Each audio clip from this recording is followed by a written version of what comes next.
கரும்பு கடையில் கரும்பு பிழிந்து திருப்பூர் நாடாளுமன்ற பாஜக வேட்பாளர் ஏபி முருகானந்தம் வாக்கு சேகரித்தார்.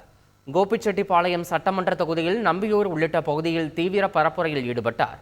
கோபிச்செட்டிப்பாளையம் மக்களின் 50 வருட கோரிக்கையான வேதப்பாறை நீர்த்தேக்க திட்டம் கொண்டுவரப்பட்டு பருவமழை காலத்தில் வீணாக்கும் நீரை சேமித்து சுற்று வட்டார பகுதிகளை செழுமையடைய வழி மேற்கொள்ளப்படும் என வாக்குறுதி கொடுத்தார். தாய்மார்கள் அத்தனை பேருக்கும் நன்றியை சொல்லி ஆதரவை தாருங்கள் தாய்மார்களே, தாமரை சின்னத்திலே என கேட்டு அண்ணாமலை IPS அவர்களின் அன்பு தம்பி ஏபி முருகானந்தம் அவர்கள் திருப்பூர் நாடாளுமன்றத்தினுடைய வெற்றி வேட்பாளர் ஏபி முருகானந்தம் அவர்கள் வெற்றி வேட்பாளர் ஏபி முருகானந்தம் அவர்கள்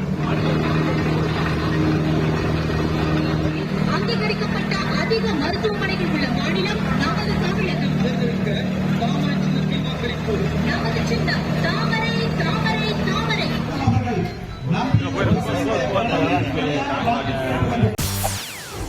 செய்திகளை உடனுக்குடன் தெரிந்து கொள்ள உடனே சப்ஸ்கிரைப் பண்ணுங்க.